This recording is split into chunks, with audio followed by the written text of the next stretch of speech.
بسم اللہ الرحمن الرحیم۔ آج پھر ایک نئے پروگرام کے ساتھ انور سید حاضر ہے۔ سلسلہ وہی ہے باتیں میڈیا کی، اور اس پروگرام کا نمبر ہے 166۔ لیکن یہ آج ایک طرح کا یاد رفتہ ہے، اور ہم تقریباً 7 پروگرام پچھلے 2 سال میں اپنے ان ساتھیوں، اپنے ان احباب کے بارے میں کر چکے ہیں جو ان 2 سالوں میں اس دنیا سے گزر گئے۔ آج پھر کچھ ان 3-4 احباب کی یاد آئی، اور یہ 3-4 احباب ابھی پچھلے مہینے اور اس مہینے سے جدا ہوئے۔ شیر زمان ریڈیو پاکستان کے کنٹرولر نیوز تھے، اور بہت ہی ماشاءاللہ اچھے، صحت مند، تندرست، توانا شخص تھے، اور ابھی انہیں ریٹائر ہوئے شاید 5-7 سال کا عرصہ ہوا ہوگا۔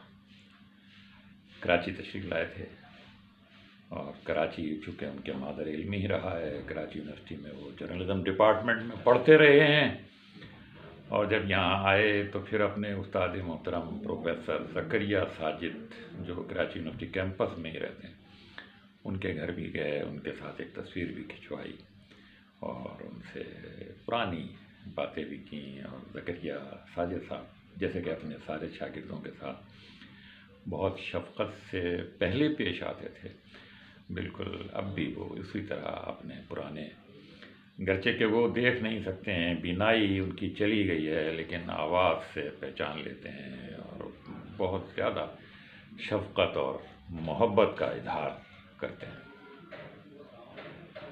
شیر زمان صاحب بیسیکلی مردان اور ثوابی کا تعلق رکھتے تھے، اور ریڈیو پاکستان میں 1985 والے بیچ میں سب ایڈیٹر کے طور پر آئے تھے، اور اس بیچ میں بڑے بڑے اچھے ایڈیٹر شامل تھے جو بعد میں بہت اعلیٰ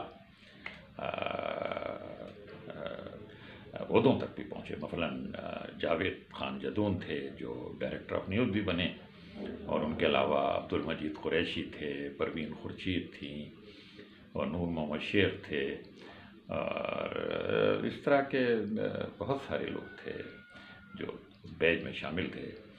اور اس بیچ میں جیسا کہ میں نے عرض کیا کہ وہ سارے لوگ بہت اعلیٰ عہدوں تک۔ شیر زمان صاحب بڑے سنجیدہ، متین اور بڑے خوبصورت آدمی تھے، بہت ہی ماشاءاللہ صحت مند آدمی تھے، اور چونکہ جب میں نے بتایا کہ ان کا تعلق مردان اور ثوابی سے تھا، وہاں ہمارے خورشید کوکب مرحوم بھی ہوا کرتے تھے جو بڑے پیارے شخصیت تھے۔ اور مردان اور ثوابی نے بڑے اچھے اچھے صحافی نہ صرف ریڈیو کو، ٹیلی ویژن کو، بلکہ پاکستان کو فراہم کیے ہیں۔ تو اللہ تعالیٰ ان پر اپنی برکتیں نازل کرے، ان کی لغزشوں سے درگزر کرے۔ دعا ہے کہ ان کو جنت الفردوس مل جائے۔ ہمارے ایک اور بزرگ ساتھی، بلکہ بزرگ بھی شاید پتہ نہیں اتنے زیادہ تھے، یعنی ارشاد راؤ تھے، اور ارشاد راؤ بائیں بازو کے بڑے مشہور صحافیوں میں ان کا شمار ہوتا تھا، اور پھر وہ ماشاءاللہ بڑے اعلیٰ عہدوں تک بھی پہنچے۔ میں نے جب 1969 اور 70 میں روزنامہ مشرق میں بطور انٹر نہیں کیا، میں نے جب قدم رکھا تو ارشاد راؤ اس زمانے میں روزنامہ مشرق میں تھے، اور شاید اخبار خواتین سے زیادہ تعلق تھا امداد نظامی صاحب مرحوم کے ساتھ۔ بہرحال اس زمانے میں، لیکن وہ مختصر وقت تھا، اور اس کے بعد پھر بھٹو صاحب کی حکومت آ گئی، پاکستان دولت ہو گیا، پھر بھٹو صاحب نے ان کو کافی کہنا چاہیے نوازا، اور انہوں نے بھی بھٹو صاحب کے لیے، اس حکومت کے لیے بڑا کام کیا۔ پھر الفتح ان کا ایک رسالہ تھا، اور اس میں بڑے بڑے ہمارے بائیں بازو کے ساتھی اس رسالے میں شامل تھے۔ ہمارے ایک کلاس فیلو وہاب صدیقی جن کا تعلق صادق آواز سے تھا، وہ بھی اس رسالے میں شامل تھے۔ اور پھر جب PIA کا ایک طیارہ اغوا ہو کر کابل لے جایا گیا تھا، اور اس کے اغوا کرنے والوں نے جن صحافیوں کو پاکستان سے بیرون ملک بھیجنے کے لیے زور دیا تھا، جو جیلوں میں تھے یا جیل میں نہیں بھی تھے، باہر تھے، ان میں وہاب صدیقی کا بھی نام شامل تھا، اور پھر وہ تقریباً باہر کے ہی ہو گئے ہیں، پتہ نہیں وہ لال کہاں ہیں یا نہیں ہیں، ہمارے کلاس فیلو تھے۔ تو بہرحال ارشاد راؤ کے ساتھیوں میں سے تھے وہ، اور چونکہ ذکر ارشاد راؤ کا ہے، ارشاد راؤ صاحب پھر مساوات کے ایڈیٹر بن گئے، جو پیپل پارٹی کا ترجمان تھا، اس کے پھر ایم ڈی بھی بنے، اور پھر جب ضیاء الحق صاحب کا دور آیا تو ان پر کافی مشکلات آئیں، اور انہوں نے مشکلات کو بہت اچھی طرح سے سہا، ہمت کے ساتھ، دلیری کے ساتھ، اور جس طرح سے الطاف حسن قریشی اور مجیب الرحمن شامی اپنے رسالوں پر پابندی لگانے کے بعد مختلف ناموں سے بھٹو صاحب کے دور میں کام کرتے رہے، اپنا کام بند نہیں کیا، اسی طرح ارشاد راؤ نے بھی الفتح کے ضیاء الحق کے دور میں پابندی لگنے کے بعد مختلف ناموں سے مختلف رسالے، یہ ان کے ساتھیوں میں اشرف شاد نمایاں تھے، اور بہت سارے لوگ تھے۔ بہرحال یہ ایک دلیر صحافی تھے، اور جب محترمہ بے نظیر بھٹو کا دور آیا تو پھر ان کو مشیر اطلاعات بھی بنایا گیا، اور پھر یہ مشیر اطلاعات کی حیثیت سے ریڈیو پاکستان اسلام آباد کے ہیڈ کوارٹر میں بھی آیا کرتے تھے، پاکستان ٹیلی ویژن کے ہیڈ کوارٹر میں بھی جایا کرتے تھے، خاص طور پہ رات کو جب 8 بجے اور 9 بجے کے خبرنامے ہوتے تھے، اس سے پہلے آ کے پوچھتے تھے کہ کیا کیا خبریں ہیں۔ اس دور میں ہمارے جو سینئر لوگ تھے، کنٹرولر تھے اپنے محبوب علی صاحب، اور بہت سارے لوگ تھے، ارشاد راؤ صاحب ان کے سامنے بہت جونیئر تھے، اور جونیئر کے طور پر ہی ان کی بزرگی کو مانتے تھے، ان کی عزت کرتے تھے، اور آ کے کہتے تھے کہ سید محبوب علی سے کہ شاہ صاحب آپ کی سے کیا میں خبریں پوچھوں، بہرحال مجھے ایسی بتا دیجئے تھوڑی سی، میں ٹی وی میں جاؤں گا ابھی تو وہاں پر بھی جا کر ان سے پوچھوں گا، ورنہ میں آپ کی خبروں کو کیا دیکھوں، اور کیا آپ ماشاءاللہ اتنے تجربے کار۔ محبوب صاحب اس زمانے کے بڑے سینئر صحافی تھے، اس سے پہلے ریڈیو میں آنے سے پہلے بھی وہ اخبارات میں کام کر چکے تھے۔ بہرحال ہمارے دوست تھے واد الدین، جو کراچی سے ارشاد راؤ کے بڑے گہرے دوست تھے، وہ بھی اس زمانے میں نیوز ایڈیٹر ہوتے تھے، وہ ان سے مزے بھی لے لیا کرتے تھے، جملے بھی کر لیا کرتے تھے مشیر اطلاعات پر، اس طرح کی وہ کرتے تھے۔ بہت عرصے اس کے بعد ارشاد راؤ غائب رہے، اور پھر آخر میں پتہ چلا کہ وہ نفٹ یونیورسٹی میں کسی بڑے عہدے پر وہ فائز ہیں، اور پھر اچانک ان کے انتقال کی خبر آئی۔ تو یہ تھا ارشاد راؤ صاحب کے بارے میں کچھ تاثرات تھوڑے سے۔ اور وہ ہمارے ایک اور ساتھی تھے جو ریڈیو کی مانیٹرنگ کے شعبے سے بہت گہرا ان کا تعلق رہا تھا، افتخار جمیل جعفری۔ ان کے ساتھ خود میں نے بھی جسارت میں کام کیا، اور پھر میں نے سنا کہ انہوں نے جنگ اخبار بھی جوائن کیا، انجام میں بھی کچھ عرصے کام کیا۔ وہ اس فیلڈ کے ماسٹر تھے، یعنی radio monitoring, T V monitoring بعد میں آئی، لیکن ریڈیو مانیٹرنگ تو بہت عرصے سے تھی، B B C, radio Pakistan, یہ سب سنے جاتے تھے اخباروں میں، اور وہ اتنی خبریں بنا کر دیا کرتے تھے، voice of America, B B C اور ریڈیو پاکستان سے، کہ جنگ جیسا اخبار کم سے کم اس میں 15-20 خبریں ہیں ان کی شائع ہو۔ جنگ میں ایک علیم درانی ہوتے تھے، وہ پہلے اس کے استاد سمجھے جاتے تھے مانیٹرنگ کے، بس وہ ایک کونے میں بیٹھے ہوتے تھے، ریڈیو لیے ہوئے، کان لگائے ہوئے، اور بس وہ تھوڑا تھوڑا خبریں بنا کے ڈیسک پر بھجوایا کرتے تھے۔ مجھے خود اس کا ذاتی تجربہ ہے اس کا۔ تو لیکن ان کے بعد ان کی بھی بہت اچانک موت ہوئی تھی۔ افتخار جمیل صاحب جو ہیں وہ اس کام کو بہت ہی اعلیٰ طریقے سے، اور ان کی بڑی ڈیمانڈ تھی، مختلف اداروں میں وہ پھر اپنا اس طرح سے وہ کام کرتے رہے۔ ایک زمانے میں وہ جیو کے سینسر کے شعبے میں بھی رہے، یعنی جو